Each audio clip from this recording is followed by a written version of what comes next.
කතා කරමු කෝණ නිර්මාණය. හරි. මුලින්ම බලමු අංශක 60 අඳින්නේ කොහොමද කියලා. හරි. අපිට අංශක 60 අඳින්න ඕන තැන කවකට්ටේ උඩ තියලා අපි කැමති දුරක් කවකට්ටට අරගෙන චාපයක් ගහ ගන්න ඕන. හරි. ඊට පස්සේ අපි දුර වෙනස් කරන්නේ නැතුව අපි ගහගත්ත චාපය අනිත් පැත්තට කැපෙන විදිහට තව චාපයක් ගහ ගන්න ඕන. හරි. ඒකෙල්ලා චාප දෙක කැපුණ තැනයි අපි කෝණය අඳින්න පටන් ගත්ත තැනයි දෙක යා කරනවා. හරි. එතකොට අපිට අංශක 60ක කෝණයක් හැදිලා තියෙන්නේ. හරි. ඊට පස්සේ අපි අංශක 30 හදන හැටි බලමු. මුලින්ම අපි අංශක 60 ඇඳගෙන ඒක කෝණ සමච්ඡේදනය කරගන්නවා. එතකොට අපිට අංශක 30ක කෝණයක් තමයි හැදෙන්නේ. ඊළඟට බලමු අංශක 90 කොහොමද කියලා. හරි. අංශක 90ක් නිර්මාණය කරනවා කියන්නේ ලම්බකයක් ගහනවා කියලා. හරි.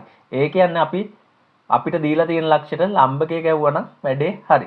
ඊළඟට බලමු අංශක 45 කොහොමද ඇදෙන්නේ කියලා. මුලින්ම කරන්න අපිට කෝණය ඇදෙන්න ඕන තැනට අංශක 90ක් ඇඳ ගන්න ඕන. හරි. ඊට පස්සේ අංශක 90 කෝණ සමච්ඡේදනය කරගත්තම අංශක 45 නිකම්ම ලැබෙනවා.